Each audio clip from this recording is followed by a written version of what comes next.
बिस्मिल्लाहिर्रहमानिर्रहीम। अस्सलाम वालेकुम नाज़रीन, आप यूट्यूब चैनल देख रहे हैं। मैं इमरान खान हूँ। जो बड़ी डेवलपमेंट है वो ये है कि पाकिस्तान की तारीख़ में पहली मरतबा ऐसे हुआ कि कोई असम्बली अपना बजट लेकर आई पेश करने के लिए, कोई हुकूमत, और वो उसको प्रेजेंट ही नहीं कर पाई। ये पहला रिकॉर्ड जो है ये हमज़ा शहबाज की हुकूमत ने पंजाब में लगाया है।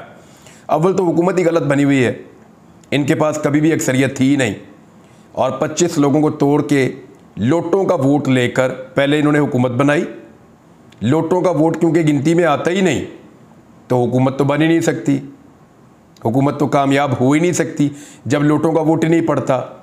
उस्मान बुज़दार की हुकूमत ख़त्म भी नहीं हो सकती जब लोटों का वोट कंसिडर ही नहीं होता तहरीक अदम एतमाद में। तो उसूलन तो उस्मान बुज़दार को रहना चाहिए था, लेकिन फिर भी आपको पता है ताकतवर हल्के, एक रजीम चेंज ऑपरेशन, फिर वालिद वज़ीर आज़म बन जाए तो ये सारी चीज़ें उतनी मुश्किल नहीं रहती, ये चीज़ें मैनेज की जा सकती हैं। तो चाहे खेलने के लिए चांद ही मांगे तो अनोखे लाडले को दिया जाता है, इसलिए हमज़ा शहबाज को 12 करोड़ का एक सूबा दे दिया गया और सूबे में एक रिकॉर्ड बन गया है। मुस्लिम लीग नून और पाकिस्तान तहरीक इंसाफ के दरमियान सख्त मुकाबला हुआ। अब आपको बताता हूँ अंदर की वो कहानी जो पिछले वीलॉग में कुछ चीज़ें मैंने आपको बताई थी, उसको आगे बढ़ाते हैं कि हुआ क्या था। पहली बार ऐसा हुआ कि बिल जो है वो पेश नहीं हो सका। जो बजट का जो इजलास बुलवाया गया था उसमें बजट प्रेजेंट नहीं किया जा सका। 6 घंटे तक तो पहले इजलास ही नहीं हुआ और 6 घंटे तक कंसेंसस नहीं हो पा रहा था, क्योंकि इजलास से पहले एक अपोजिशन का और हुकूमत का तय पा जाता है कि इजलास में किस तरीके से हमने चलना है, और ये रवायत है। अच्छा, वो जो तय करने के लिए बैठे वहाँ झगड़ा हो गया। हुकूमती अरकान भी मौजूद थे और अपोजिशन इस वक्त, क्योंकि पाकिस्तान तहरीक इंसाफ है, उनके लोग भी मौजूद थे, उनको भी मौका मिला बड़े अरसे के बाद वहाँ पर आने का, और फिर खूब वहाँ पर झगड़ा हुआ। मियाँ असलम इकबाल ने बड़ी खरी खरी सुनाई और उन्होंने कहा हमारी चादर और चार दीवारी का तकद्दुस पामाल करने के बाद तुम आ गए हो हमारे यहाँ पे बजट पास करवाने के लिए। अक्सरियत आपके पास है नहीं, हम तो आपकी हुकूमत को ही नहीं मानते और ये कोई हुकूमत है ही नहीं, हम तो इसको बजट पास नहीं करने देंगे। तो जो हुकूमती अरकान हैं उन्होंने मिन्नत तरला शुरू किया और उन्होंने कहा जी कि हमें बड़ा अफसोस है जो आपके साथ हुआ। ऑफ द रिकॉर्ड वो अफसोस का इजहार करते रहे, ऑफ द रिकॉर्ड वो मिन्नत तरला करते रहे और बार बार कहते रहे कि आए ना असम्बली के अंदर इजलास शुरू करते हैं, हम बजट पास करवा लेते हैं, पंजाब का बजट पास करना है, मेहरबानी करें आप आगे बढ़ने दें मामले को। और पाकिस्तान तहरीक इंसाफ अड़ी हुई थी कि नहीं, सवाल ही पैदा नहीं होता, ये हो ही नहीं सकता जो आपने हमारे साथ किया। चादर और चार दीवारी का तकद्दुस पामाल किया, पार्लियामेंटेरियंस को गिरफ्तार कर लिया, MPs को आपने गायब कर लिया, खवातीन और बच्चों के ऊपर आपने तशद्दुद किया, खवातीन को और बच्चों को आपने गिरफ्तार किया, और जो हरकतें आपने और आपकी गुंडा पुलिस ने की हैं यहाँ पंजाब के अंदर, उसके बाद तो सवाल ही पैदा नहीं होता और आपकी हुकूमत को हम मानते भी नहीं है, आपकी हुकूमत नहीं है। उस पर PMLN ने एक ट्रैप लगाया जिसमें PTI के कुछ लोग फंस भी गए थे वक्ती तौर पे। ट्रैप PMLN ने यह लगाया कि आप हमारे साथ एक मुआहदा कर ले तहरीरी तौर पे, और उस मुआहदे के नतीजे में हम इसके ऊपर इंक्वायरी भी करवाएंगे, हम आपसे माफ़ी भी मंगवाएंगे, आपके मुकदमा भी बतदरीज हम ख़त्म करवा देंगे। PTI के कुछ लोग इस ट्रैप में आ गए, लेकिन कुछ लोग बिगड़ गए और उन्होंने कहा कि इनके साथ मुआहदा करने का मतलब है कि आप इंपोर्टेड सरकार को तस्लीम कर रहे हैं। कल जब मैंने आपसे ये सवाल किया तो ज़्यादातर लोगों ने ये कहा कि ट्रैप में नहीं आना चाहिए, ज़्यादातर लोगों ने ये कहा कि इंपोर्टेड हुकूमत के साथ कोई मुआहदा नहीं करना चाहिए, मुकाबला करना चाहिए। तो PTI के वहाँ जो लोग मौजूद थे, सब्तैन खान अपोजिशन लीडर हैं उन्होंने, और साथ में असलम इकबाल थे, महमूद रशीद वगैरह, ये सारे, इन्होंने तय किया कि जी हम ये नहीं मानेंगे और हम हर हाल में जो है वो मुकाबला करेंगे, असेंबली में ही आ जाए आप। फिर कोई मुआहदा नहीं किया। अब जो मुतालबात रखे हैं वो मैं आपको बता देता हूँ। ये डील और मुआहदा करने की कोशिश PMLN ने की थी और वो एक ट्रैप लगा रहे थे जिसमें PTI फंस जाए तो हम बाहर जाके, उन्होंने अपने मीडिया को तैयार किया हुआ था कि आपने ये रोला डाल देना है कि नून लीग और PTI का मुकमुका हो गया। इस तरह जो तहरीक चला रही है तहरीक इंसाफ, वो तहरीक दब जाएगी और तहरीक इंसाफ का वर्कर ये कहेगा और PMLN आगे शुक्रिया अदा करेगी असेंबली में हमज़ा शहबाज के जरिए कि तहरीक इंसाफ का शुक्रिया अदा करते हैं जिन्होंने बजट पास करवाने के लिए हमारे साथ मुआहदा किया, उनके मुकदमे हम ख़त्म कर देंगे। तो इस तरह जो वर्कर था PTI का वो बैठ जाता कि हम कौन सी इंपोर्टेड सरकार के खिलाफ लड़ रहे हैं जिसके साथ खुद मुआहदा कर लिया पाकिस्तान तहरीक इंसाफ ने। तो तहरीक इंसाफ के कुछ लोगों को ये ट्रैप समझ आ गया, उन्होंने इनकार कर दिया और वो ईवान में चले गए इस मामले को लेकर कि असेंबली के अंदर आ जाए, वहाँ बात करते हैं। वहाँ जब गए तो अताउल्लाह तारड़ साहब अंदर मौजूद थे। एक रुकन ने निशानदेही की कि एक स्ट्रेंजर है यहाँ पे, एक अजनबी शख्स है जो हमारी असेंबली में मौजूद है, इनके लिए यहाँ गुंजाइश नहीं है, इनको यहाँ से निकाला जाए। स्पीकर ने वहाँ पे ऑर्डर दिया कि इनको बाहर निकाला जाए, लेकिन PMLN के लोग उनके गिर्द जमा हो गए, क्योंकि अताउल्लाह तारड़ बहुत करीबी हैं शरीफ ख़ानदान के। अच्छा, अताउल्लाह तारड़ को मैं बहुत पुराना जानता हूँ, ये बड़े धीमे इंसान हुआ करते थे, शहबाज शरीफ के स्टाफ ऑफिसर के तौर पे काम करते थे, और ये साबिक एक सदर है रफ़ीक तारड़, उनकी नस्ल में से हैं, और ये हमेशा से बड़े धीमे रहा करते थे और बड़े अच्छे तरीके से मिलते थे, बड़े अच्छे इंसान थे, अभी भी अच्छे इंसान हैं। लेकिन मैंने कुछ अरसे में देखा कि इनके अंदर बहुत अग्रेशन आ गई है। मरीम नवाज साहिबा ने जैसे इस पार्टी के अंदर गुस्सा भर दिया है, जितना इनको एग्रेसिव कर दिया है, जिस तरह की ज़बान वो लोग इस्तेमाल करते हैं, तो बदकिस्मती से अता तारड़ भी उसी रास्ते पे चल निकले हैं। वो वहाँ पे रजिस्ट कर रहे थे, लेकिन स्पीकर ने कहा इनको बाहर निकालें, नहीं तो ज़बरदस्ती मैं अमला बुलवा के इनको बाहर निकालूंगा, इनका असेंबली के अंदर कोई काम नहीं है। तो उसके बाद फिर अता तारड़ बाहर निकले, उनके हाथ में आइन की किताब थी, उन्होंने एक हाथ में, ये तस्वीर आप देख लें, एक हाथ में आइन की किताब पकड़ी थी और एक में उन्होंने एक गंदा इशारा किया। ये आप खुद ही देख सकते हैं फ़ोटो। अब ये जो गंदा इशारा अता तारड़ साहब ने किया आइन की किताब को हाथ में पकड़ के, मेरे ख्याल में ये उन सब के लिए इशारा है जो इसी आइन का सहारा लेकर इस अक़लियत वाली जमात को हुकूमत में लेकर आए थे। ये इशारा उनके लिए है जिन्होंने इसी आइन का सहारा लेते हुए मंडियां लगवाईं, बंदे खरीदे, होटलों में रखे, करोड़ों रुपए की बोलियां लगीं, और उसके बाद आइन को पामाल किया गया। ये इशारा उनके लिए है जो आइन की किताब हाथ में पकड़ के अताउल्लाह तारड़ ने किया है। नौजवान सियासतदान है, इनका एक लंबा करियर हो सकता है, लेकिन ये इशारा इनका पीछा करता रहेगा। और जिस तरह के ये इंसान है, मुझे नहीं लगता कि अता तारड़ को ये इशारा ज़ेब देता था, उनको ऐसा नहीं करना चाहिए था। अब पाकिस्तान तहरीक इंसाफ ने एक मुतालबा किया है कि IG और चीफ सेक्रेटरी को सामने लाकर बिठाया जाए। अगर तो आप इजलास शुरू करना चाहते हैं तो इजलास शुरू कैसे होगा उसकी शर्त हम बताएंगे। IG को और चीफ सेक्रेटरी को सामने लाकर बिठाएं, अपोजिशन लीडर पहली तकरीर करेगा और उसके बाद हमारे 15 लोग तकरीर करेंगे और अपनी वो सारे दुख बताएंगे जो 25 मई को उनके साथ किया गया, और वो सारा पाकिस्तान टेलीविजन पे चलाया जाए, पूरे पाकिस्तान को दिखाया जाए कि क्या 25 तारीख को किया पुलिस ने उन लोगों के साथ। वो सब अपनी अपनी कहानी बताएंगे, अपने लोगों के बारे में बताएंगे, 15 लोग, और उन सबको मौका दिया जाए। जब ये 15 लोग बोल लें, अपोजिशन लीडर बोल लें, तो IG माफ़ी मांगे उनसे, और उसके बाद जो है वो इजलास शुरू किया जाए और फिर आप अपना बजट पेश कर दें। क्योंकि PMLN की तादाद ज़्यादा है तो अल्टीमेटली बजट तो वो अपना पास करवा लेंगे, क्योंकि PMLN के लोगों की तादाद को ज़्यादा रखने के लिए इलेक्शन कमीशन ने अभी तक पाकिस्तान तहरीक इंसाफ के जो 5 मुनरिफ अरकान मखसूस नशस्तों वाले थे वो वापस नहीं किए, या उनकी जगह पे नए लोगों को नहीं दिया, क्योंकि इस सूरत में PMLN अक़लियत में चली जाती है और अक्सरियत में आ जाती है पाकिस्तान तहरीक इंसाफ। तो अभी ताकतवर हल्के फ़िलहाल ऐसा नहीं चाहते, वो ये चाहते हैं कि फ़िलहाल PMLN की हुकूमत रहे, हमजा शहबाज वज़ीर आला पंजाब रहें।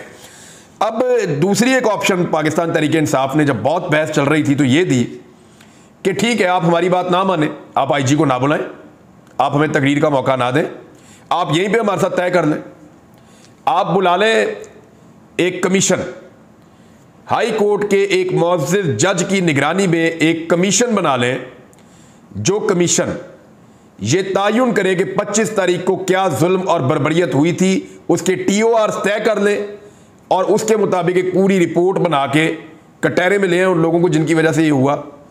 अब इस तरह तो हमजा शहबाज पे एक और केस बन जाएगा, राना सनाउल्लाह पे केस बन जाएगा, शहबाज शरीफ पे भी केस बन जाएगा अगर एक कमीशन बन गया तो उससे तो वो दौड़ गए, उन्होंने कहा जी ये तो हम नहीं करेंगे, ये भी हम नहीं करेंगे, दूसरी बात पे भी नहीं आ रहे। तो काफ़ी जुर्रत का मुजाहरा किया पाकिस्तान तहरीक इंसाफ के लोगों ने, PMLN के लोग माफ़ी तलाफ़ी करती रहे, लेकिन बात बनी नहीं। तारीख में पहली दफ़ा ऐसा हुआ कि बजट प्रेजेंट ही नहीं हो सका। अब हमजा शहबाज की तरफ से एक खबर आई है, 2 लोगों ने इसकी तस्दीक की है कि हमजा शहबाज ने यह कहा है कि इनका जो इलाज है वो किया जाएगा और इनको प्लान एक किया, जैसे पहले इलाज किया था, मारा कुट्टा, फैंटी लगाई, अंदर डाल दिया, टॉर्चर करवाया, घरों की चादर और चार दीवारी का तकद्दुस पामाल किया, लोगों को घरों से उठवा लिया, आंसू गैस फेंकी, कंटेनर लगाए, मारा। ये उसी तरह के छापे छुपे दोबारा प्लान कर रहे थे। ये बात मुझे 2 सोर्सेज ने बताई है। और पहले भी बदतरीन छापे मारे इन्होंने, अब दोबारा ऐसा कोई प्लान किया जा सकता है। मगर पाकिस्तान तहरीक इंसाफ ने चौधरी परवेज इलाही को पहले से आगाह कर दिया और चौधरी परवेज इलाही साहब को यह कहा है कि क्योंकि आप स्पीकर को सूबाई असेंबली हैं तो आपके पास ये हक मौजूद है कि हम इजलास शुरू हो चुका है, हम लोगों को गिरफ्तार ना किया जाए।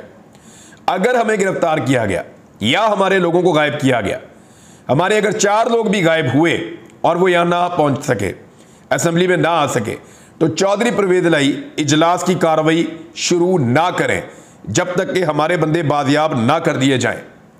तो इस तरह जो हमजा शहबाज की हुकूमत है पंजाब में, वो बहुत बुरी तरह फंस गई। हमजा शहबाज की कहां से आई? हुकूमत तो ताकतवर लोगों की है जिन्होंने बना कर दी है, हुकूमत तो सहूलतकारों की है जिन्होंने बना कर दी है, और वही हुकूमत करते हैं आपके सामने।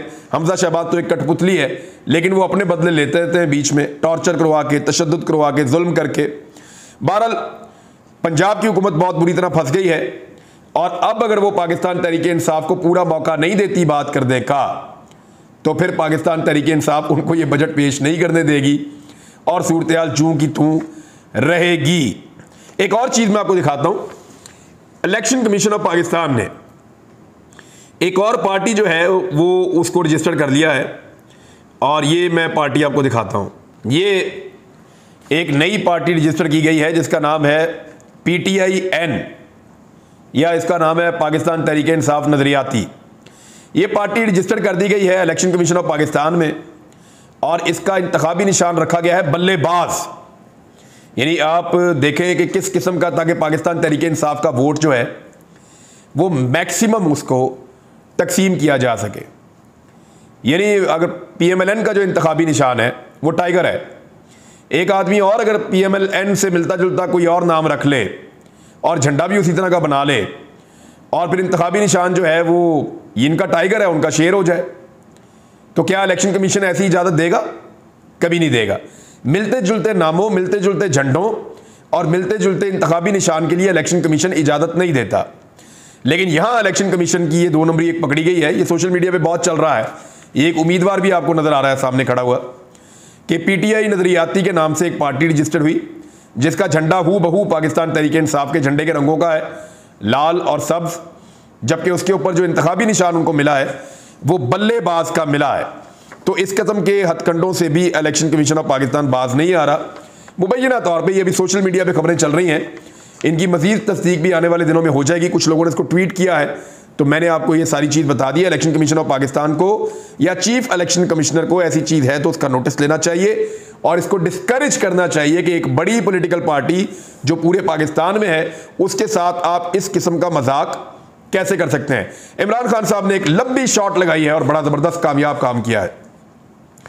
थोड़े दिन पहले इमरान खान साहब को इस बात के बारे में बताया गया था कि जो वकला का एक एंगल है पाकिस्तान तहरीक इंसाफ का वो बड़ा कमज़ोर है। वकला तंजीमें इमरान खान के साथ चलना चाहती है, नौजवान वकला इमरान खान के दीवाने हैं, नौजवान वकला आज़ादी और ख़ुद मुख्तारी के मामले के ऊपर सर धड़ की बाजी लगाने के लिए तैयार हैं। और वकला ने जितनी मार खाई है आप सोच नहीं सकते। पुलिस का जितना मुकाबला उन्होंने किया है आपको अंदाज़ा नहीं है।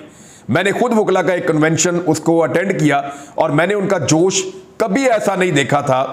जब जजेस बहाली की एक तहरीक चल रही थी, अदलिया बहाली की, तो उस वक्त मैंने देखा था कि एक वकला का जोश था, लेकिन उससे ज़्यादा जोश मैंने इस मरतबा देखा। तो मुझे लगा, और सहाफ़ियों ने भी ये बात की और इमरान खान साहब की डिस्कशन भी हुई, तो उन्होंने कहा कि हामिद खान के जाने के बाद हमारा ये वाला पोर्शन काफ़ी कमज़ोर रहा, ताकतवर और बड़े वकला हमारे साथ नहीं जुड़े। आज वकला, नौजवान वकला हमारे साथ चलना चाहते हैं, लेकिन क़यादत का फुकदान फिर भी है।